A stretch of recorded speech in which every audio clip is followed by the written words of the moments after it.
Hello friends, నేను శరణ్యాని. ఇవాళ మూగ మనసులు 13వ భాగం చదువుకుందాము. రాసిన వారు మీనా ముక్తేశ్వర్ గారు. అనుకున్నదే తడవుగా హాస్పిటల్లో ఇంపార్టెంట్ డాక్టర్స్ని, ఫ్యామిలీ ఫ్రెండ్స్ని మాత్రం ఇన్వైట్ చేశారు మహేష్ వర్మ గారు. పెద్ద తతంగం ఏమీ లేకుండా ఇద్దరు దండలు మార్చుకుని, ఉంగరాలు మార్చుకుని తాళి కట్టేలా పెళ్లి ఏర్పాట్లు చేశారు.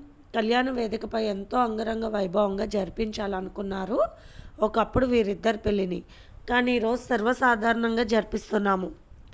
మాన్విత పరిస్థితి అలా ఉన్నా గౌతమ్ నంద పెళ్లి చేసుకోవటం ఆనందం అనిపించింది మహేష్ వర్మకి. పెళ్లి జరుగుతుందన్న ఆనందం కన్నా ఆ ఆనందం కూతురికి తెలియని పరిస్థితుల్లో జరుగుతుందన్న బాధ మహేష్ వర్మ మనసు కలిచివేసింది. ముందు చేసిన పెళ్లి ఆమెను ట్రాప్ చేసి హింసించి ఒక పనికి రాని వాడితో పెళ్లి జరిపించారు. ఈనాడు అసలు మతి లేని పరిస్థితుల్లో పెళ్లి జరిపిస్తున్నాను నేను అన్న బాధ ఒక క్షణం మహేష్ వర్మ గారి మనసులో కదిలింది. కానీ ఒక డాక్టర్గా గౌతమ్ నంద పూర్తి సహకారంతో మాన్వితను సరైన దారిలోకి తేవాలంటే పెళ్లి చేసుకుని తన ఇల్లాలుగా ఆ ప్రయత్నం చేస్తే మంచిది అనిపించి ఇలా జరిపించారు. శ్రీనాథ్ శాలినికైతే ఆనందంగా ఉంది. వచ్చిన వాళ్ళందరూ దీవించి వెళ్ళి భోజనాలు చేసి వెళ్ళిపోయారు. చివరిగా దినేష్ భూపతి వచ్చారు. అతను మహేష్ వర్మ గారితో చదువుకున్న అతని స్నేహితులు. ఆశ్చర్యంగా చూశారు మహేష్ వర్మ గారు. పెళ్ళికి ఎవరిని పిలవలేదు, సింపుల్గా చేస్తున్నామని చెప్పారు మహేష్ వర్మ గారు. నువ్వు నా స్నేహితుడివి, నన్ను పిలవాల్సిన అవసరమే లేదు కదా, కొత్త జంట ఏరి అంటూ అడిగాడు దినేష్ భూపతి. అటు గదిలో కూర్చున్నారు. వెళ్ళండి అని దగ్గరుండి తీసుకువెళ్ళారు మహేష్ వర్మ గారు. హలో గౌతమ్ నంద అంటూ కంగ్రాట్స్ చేశాడు దినేష్ భూపతి. మాన్విత వైపు చూస్తూ కంగ్రాచులేషన్స్ అన్నారు దినేష్ భూపతి. మాన్విత గౌతమ్ నంద చేతులు పట్టుకుని వదలడం లేదు. పెళ్లి కార్యక్రమం మొదలుపెట్టిన దగ్గర నుంచి ఆమెకేదో హడావుడిగా అనిపించి భయంతో భర్త చేతిని అలాగే పట్టుకుని ఉంది మాన్విత. ఏం టెన్షన్ పడుకు మాన్వి, ఏం లేదు అంటూ మాన్విత తల నిమురుతూ ప్రేమగా చెబుతున్నాడు గౌతమ్ నంద. మాన్వితను దీవించడానికి అక్షింతలు వేస్తున్న దినేష్ భూపతి ముఖంలో ఏవో తెలియని భావాలు కనిపించాయి గౌతమ్ నందకు. నమస్తే సార్ అంటూ ఆయనకు నమస్కరించాడు గౌతమ్ నంద. నమస్తే నమస్తే అంటూ ఒక రకమైన వెటకారపు చూపుతో చూసినట్టు అనిపించింది గౌతమ్ నందకు. మహేష్ వర్మ గారు చెబుతూ, ఇద్దరం కలిసి చదువుకున్నాం గౌతమ్, తను కూడా ఢిల్లీలో గొప్ప మానసిక వైద్యులు అంటూ గొప్పగా చెప్పారు మహేష్ వర్మ గారు. అవును అంటూ స్నేహితులు ఇద్దరూ షేక్ హ్యాండ్ ఇచ్చుకున్నారు. మీరు బాగుండాలి అంటూ గౌతమ్ నంద జంటను దీవిస్తూ వెళ్ళిపోయారు ఆయన భోజనం చేసి. తర్వాత వెంటనే మాన్వితను లోపలికి తీసుకువెళ్ళాడు గౌతమ్ నంద. మాన్విత ఇక అక్కడ ఉండలేక ఒక రకంగా ఫీల్ అవ్వడం గమనించాడు. మహేష్ వర్మ గారు కూడా మిగిలిన కార్యక్రమాలు చూసుకుని వచ్చిన కొద్దిపాటి జనాన్ని పంపించేశారు. పెళ్లి తతంగం అంతా తన ఇంట్లోనే జరిపించారు.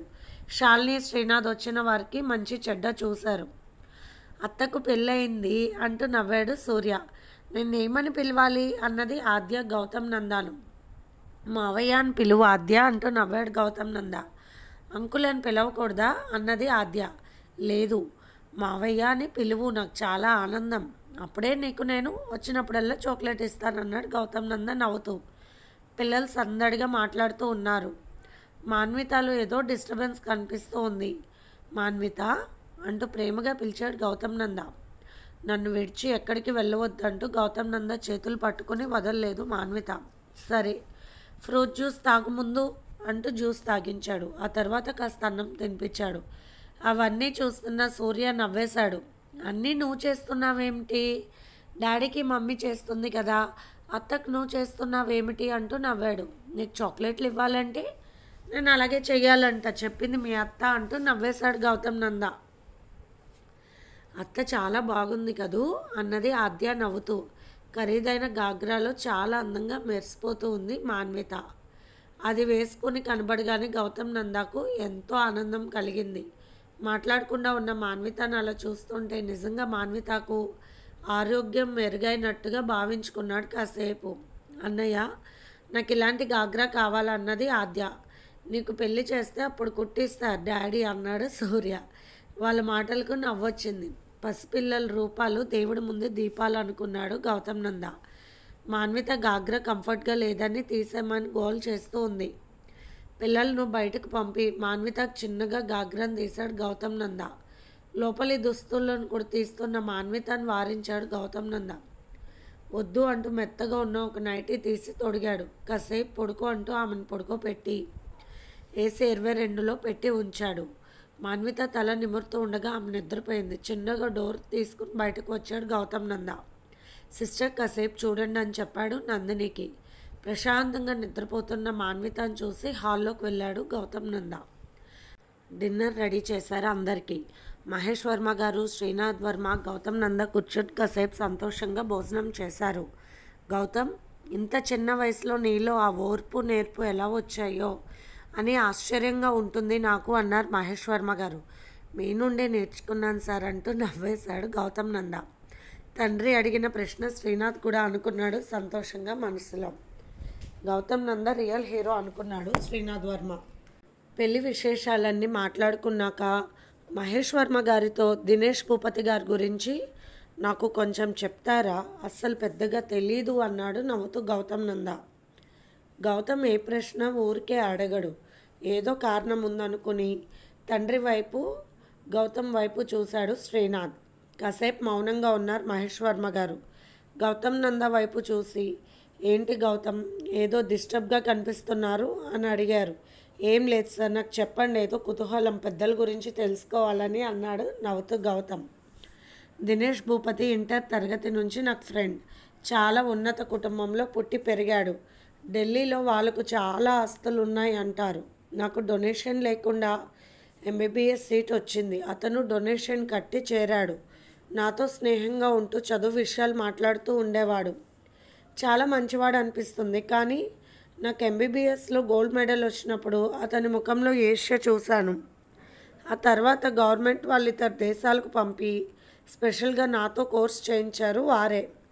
తనకు ఇంట్రెస్ట్ ఉన్న సబ్జెక్ట్ తీసుకోవచ్చు, కానీ దినేష్ భూపతికి కూడా అక్కడికి వచ్చాడు. అతను కాస్త మొండి స్వభావం. నన్నేదో ఓడించాలని పోటీకి చేరాడు. కానీ ఆ సబ్జెక్ట్లో అతనికి అంత ఇంట్రెస్ట్ లేదు. గెలవాలన్న పంతం తప్పితే మరొక ఆలోచన అతనికి లేదు. అలా డబ్బులు కట్టి 3వ స్థానానికి వచ్చాడు. కానీ అక్కడ కూడా నేను 2 దేశాలకు గర్వకారణమయ్యి మొదటి స్థానంలో వచ్చి బహుమతులు పొంది నిలిచేసరికి తట్టుకోలేకపోయాడు. ఆ తర్వాత స్నేహంగానే ఉండేవాడు. అతనికి ఏదైనా ప్రాబ్లం వస్తే నన్ను పిలిచి ఆ కేసులు కరెక్ట్ చేయించేవాడు. ఢిల్లీలో అతను చాలా పెద్ద హాస్పిటల్కి ప్రస్తుతానికి ఒక ప్రత్యేక హోదాలో ఉన్నారు.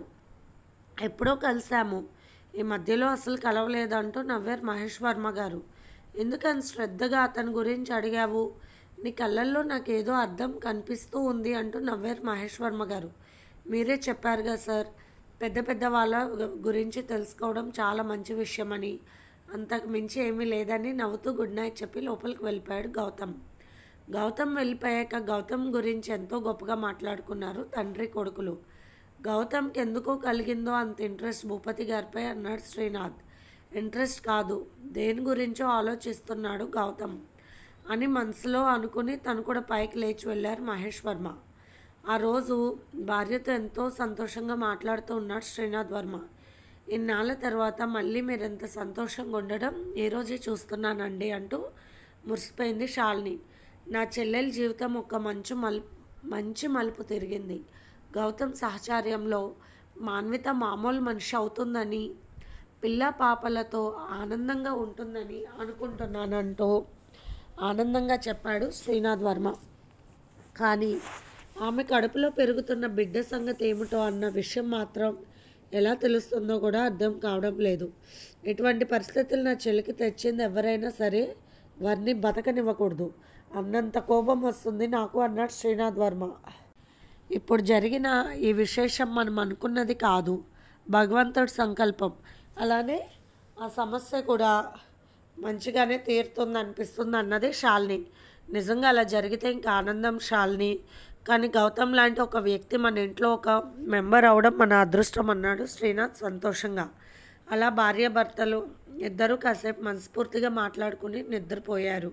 తన రూమ్ లోపలికి వెళ్ళారు మహేష్ వర్మ గారు.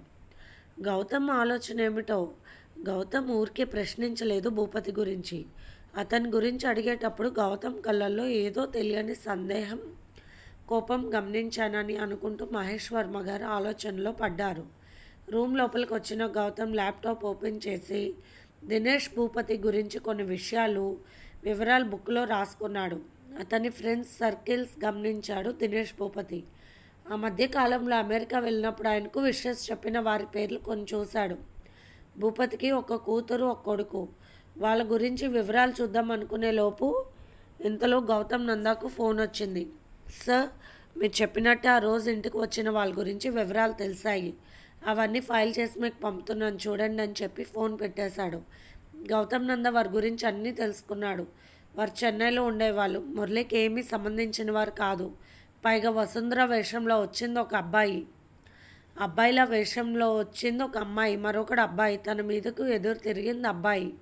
వారి వివరాలన్నీ మొత్తం డీటెయిల్స్తో సహా తెలుసుకుని వచ్చాడు మధు పోలీస్ ట్రైనింగ్ తీసుకున్నాడు.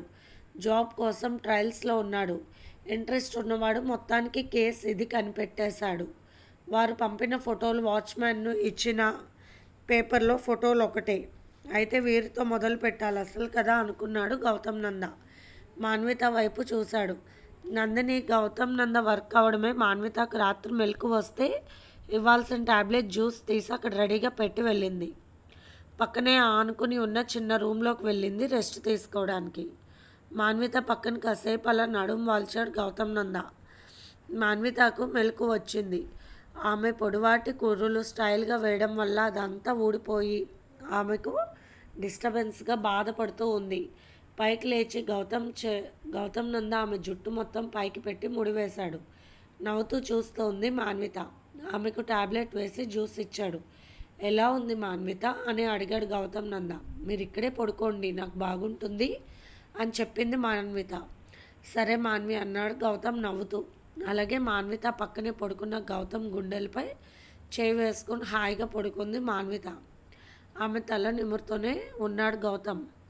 నీకు సేవ చేసుకుంటూనైనా చక్కగా నూరేళ్ళు బ్రతికేయగలను ప్రేమతో, కానీ నీకు దూరమై ఒక్క క్షణం కూడా బ్రతకలేనురా అంటూ మాన్విత నుదుటి పైన ముద్దు పెట్టుకున్నాడు గౌతమ్.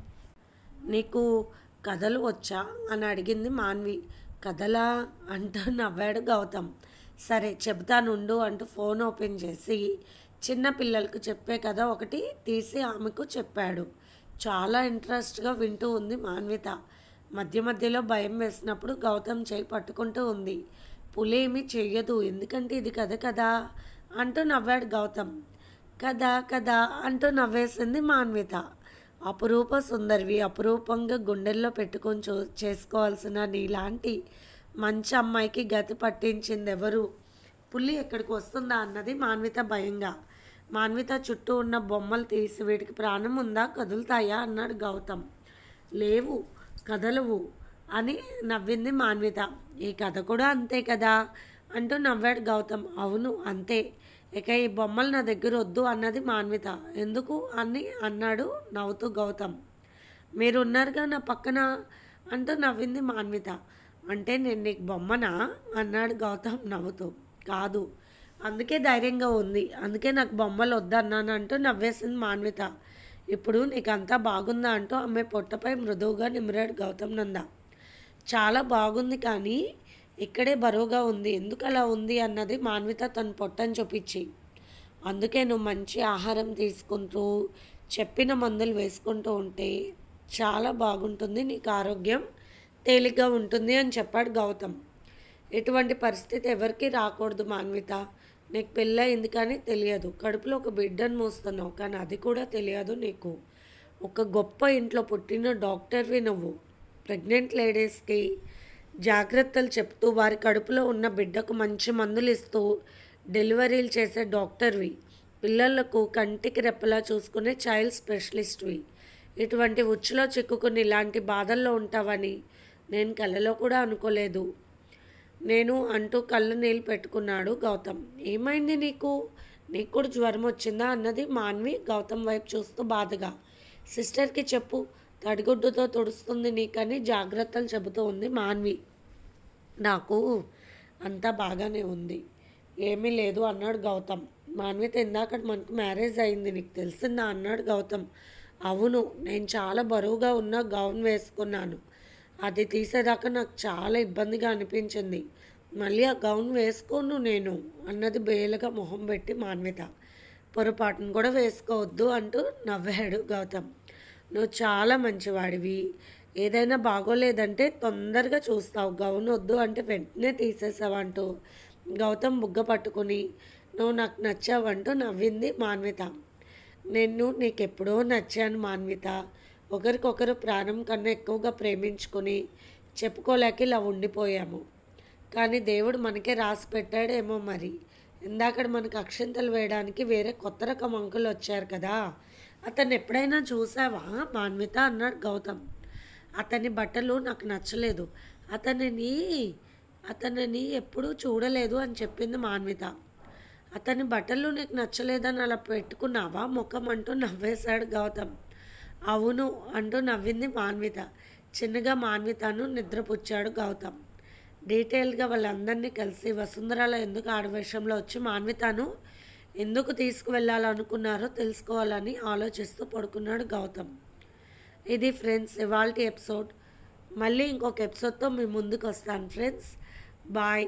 అలాగే మీకు కనుక స్టోరీస్ నచ్చితే కనుక ఛానల్ని లైక్ చేసుకొని షేర్ చేసి సబ్స్క్రైబ్ చేసుకోండి ఫ్రెండ్స్. బాయ్.